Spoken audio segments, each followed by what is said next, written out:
Foca and Sydney Lewis after the Spartans fall to Nebraska, 81-55. We'll open it up for questions.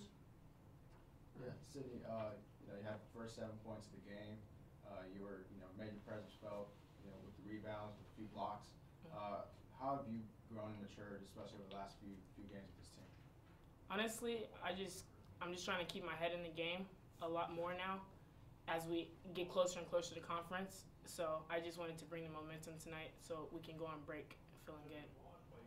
Sydney, also, I was going to ask, with just dealing with the size that you guys have dealt with over the last couple games, it seemed like early on you were able to kind of establish yourself inside. Can you talk about just the physical nature of the last few games going up against some of these bigs? Honestly, it's a difference, especially from high school, because I was the tallest in my league and most likely on the floor. So going up against size, I just tried to be tough and strong and try not to get foul calls, knowing that I'm smaller than them, and try to just use my length to an advantage.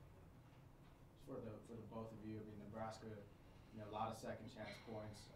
How frustrating is it when you guys are, you can't attack as much as you want to on the offensive side, but then on the defensive side, they're getting, all the points they can get?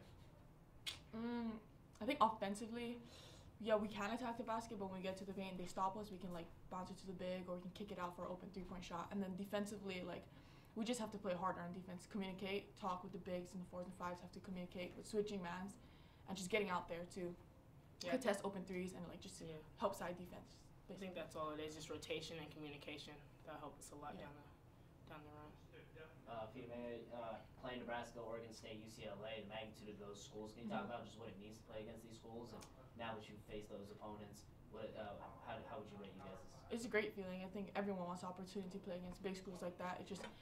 It's preparing us for our conference teams, and playing Nebraska, that's the teams we're going to face in our conference. It's going to prepare us to do the right thing, to get back to work and do the little things, boxing out, communicating on the simple things. A quick question with the you missed the technical free throw. You kind of smiled a bit, looked over at Nene. Can you talk about that? Our coach basically gave us an option who wants to shoot that technical foul, and then I think me and Nene kind of raced to the line so we could shoot it first. So I went, and I was told if I wanted to shoot it, I had to make 2, but I only made 1. So it's I should have probably gave it to Sid right here, who got the next 2. Right. Also, you had the first quarter, 17-14, so early on, you're able to punch back. But then can you talk about just what happened in the second, third quarter where you guys were completely just outscored? I think we're mostly outscored in the paint. So it's if we couldn't get the rebound, would foul, and then they'd shoot free throws. Or our turnovers. They had a lot of points off the turnovers, which killed us the most. Southern Oregon coming up for you guys, a few days, and then after that, 7 or 8 day break until you guys get Utah State open up conference play. What do you take out of a game like this moving forward? This game going into Southern Oregon? Yeah. Compared to both of those games, I think we just need to go in that game playing harder and just doing the little things. Yeah, honestly, taking this game away, we just need to use that as a learning experience to prepare for Southern Oregon. And like I said, so we can get that win and go home feeling good before conference starts.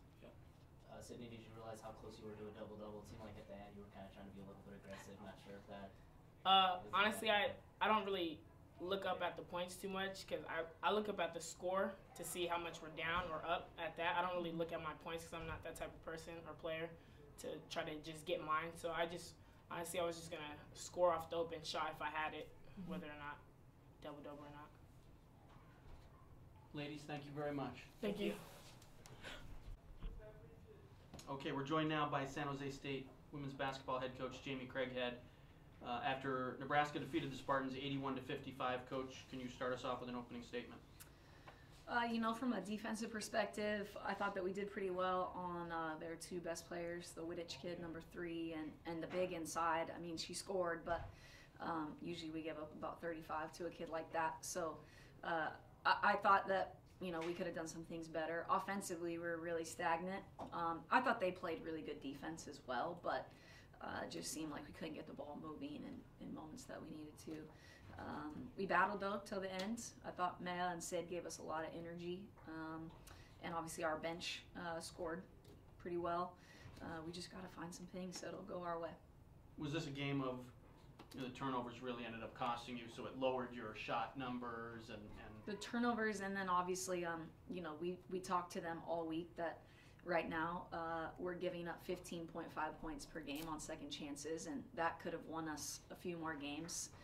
You go to USF and you think maybe you're in the Northridge one, and there's just some games that I thought that we could have competed better if we just eliminate those. And we talked about that being an emphasis with how big they are, because they're really long in the wing too. And obviously we gave up 19 second chance points, and sort of felt like as soon as they started getting those, they got more aggressive defensively and were starting to get those steals and get their hands on balls, and we were just coughing it up. Coach, continuing off that, talk about just the difficulty of contesting their height. I mean, they had I think they had like three less rebounds than you guys had points all game. How frustrating was it to see, their team out rebound yours, but on top of that, especially when, your team's the team boxing out and that sort of thing? Well, if we were boxing out, we might have gotten more of those, and I think that was the message I delivered. When we go to our matchup zone, we play a matchup for a reason. I'm not comfortable as a coach to play a 2-3 where nobody has a rebounding responsibility, and then they go, I don't know who's supposed to rebound. But in the way we play our zone, everyone has a matchup, and it could change, but that area where that person is, you're supposed to box that one out, and we're not getting that. So when my Mike goes to contest that three-point shooter, gets her to miss, their players are standing on the block just waiting for the rebound, and we don't have those people boxing and pushing them under the hoop. So it's big.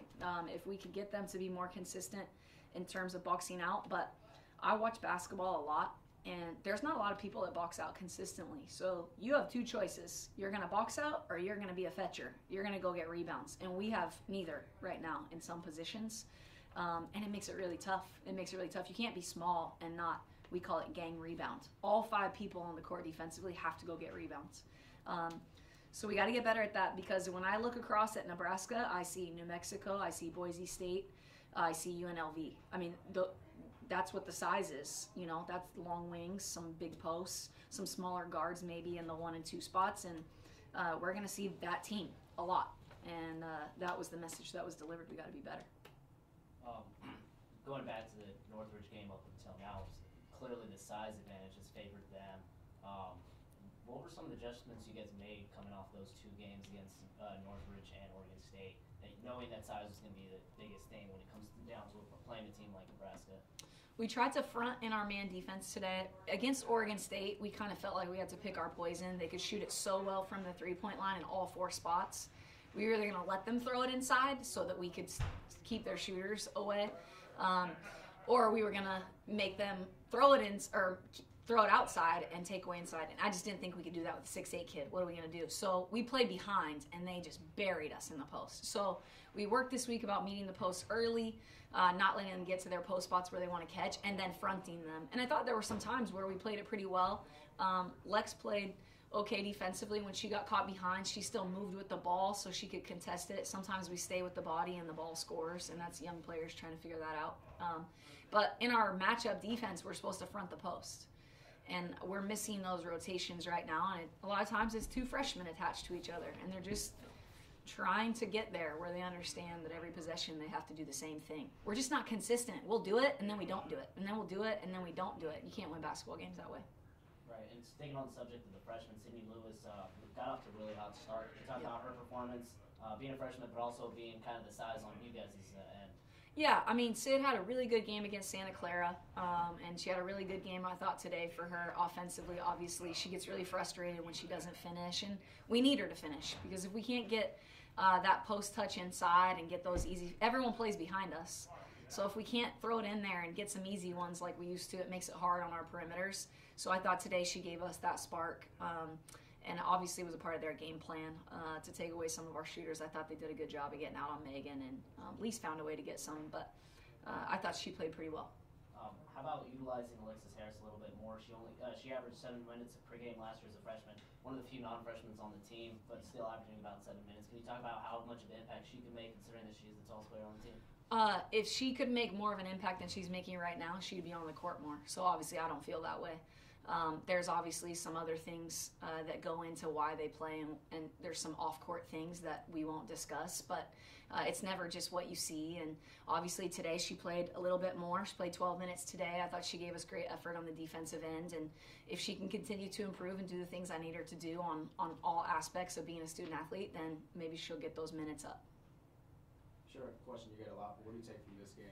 You got a 2 or 3 day break until Southern Oregon after that. That Christmas break-ish. Then, of course, conference play. What do you take from a game like this?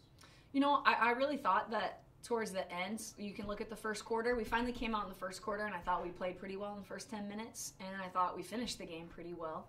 Obviously, when a team, has that big a lead, they're just trying to get out of the gym. And but for us, I thought we had better energy at the end, and Maya and Sid were trying to do some things, and we got to play with a spark and a fight for 40 minutes, and I think that's what we can learn from this. And again, I told them I think that's a team we'll see. Maybe they're not as good, but New Mexico's pretty darn good. And so we have to be ready for a team like that, and we have to take care of the basketball and do those things. And I know we can do that. I know we can take care of the ball. So that's something I think we can clean up for Wednesday. The second chances have to stop. Now, Southern Oregon doesn't have one player over 6 feet tall, so maybe we'll see a different outcome for us on Wednesday, I hope. But there will be no excuses about who's the bigger team on the court. How much fatigue does the team have considering the size and just the physical nature of those players? And then also the magnitude of playing teams like UCLA, Oregon State, and Nebraska for a young team like this? Yeah, I mean, you got to take away from it what you want, right? You get to choose. We're going to play teams like that if they want to be an NCAA tournament team, if that's the program we want to have, if we're building for that. We have this young group. They got to see what it's like. I mean, they got to know what's really out there, and they've obviously seen that. And so for us, it's now how do we gain ground? Like what do we have to do to gain ground to be able to compete against a team like that in the first round of an NCAA tournament? And obviously Nebraska could be there. But I just think that it's really important that you got to play people, and it doesn't matter if you're young or old. Like, you got to play people and find out what you're made of before you get to conference. Did you have a preference on the technical free throw shot? No. We shoot so poorly from the free throw line right now that I didn't have anybody on the court that I was like, oh, they'll just be money. So I looked at them and wanted to know who would want to shoot it. If you want to shoot it, that's probably a better place than someone's going, please don't say my name, please don't say my name. And Maya and Danae both looked like they wanted it. The captain overruled. If Mai was in the game or Taylor was in the game at the time, I would have picked one of those two. Any other questions? Coach? What if they're both on the court? Mai. Right now, Mai. I think, obviously, I've been in the battle with her for a long time, and she knows those moments. And Taylor didn't shoot very well from the free throw line today. She looked just, at least the first couple. But those two I trust, and they like to have the ball in their hands. Coach, thank you very much. Good luck on Wednesday. Thank you.